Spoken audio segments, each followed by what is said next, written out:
আজকের রেসিপি আমাদের এঁচোড় চিংড়ি। তো এঁচোড় চিংড়িটা আমি খুব ইজি সিম্পল প্রসেসে করেছি দই দিয়ে। তো পুরো রেসিপি দেখার অনুরোধ রইল। এই এঁচোড় চিংড়িটা ভাত বা রুটির সাথে খেতে খুবই ভালো লাগে। এখানে আমি গরম জলের মধ্যে এখানে এঁচোড় আর আলুটাকে ভালো করে সেদ্ধ করে নেব। চিংড়ি মাছগুলোকে ভেজে তুলে নিয়েছি, আলুগুলোকেও ভেজে নেব। এবার আমি এঁচোড়গুলোকে সেদ্ধ করে রেখেছিলাম, সেটাও আমি ভাজা করে নেব।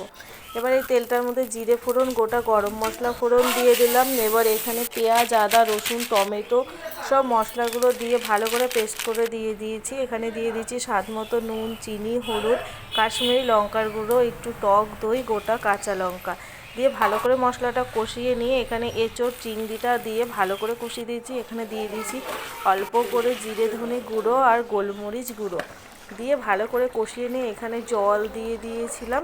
তো একদম রেডি আমাদের এঁচোড় চিংড়ি। এখানে আমি কিছুটা ঘি আর গরম মশলা অ্যাড করে নামিয়ে নিয়েছি। তো আমাদের এঁচোড় চিংড়িটা একদম সিম্পল ইজি প্রসেসে করেছি। ভালো লাগলে অবশ্যই লাইক, কমেন্ট, শেয়ার আর সাবস্ক্রাইব করতে ভুলবেন না। কেমন লাগলো অবশ্যই কমেন্টে জানাবেন। Thanks for watching.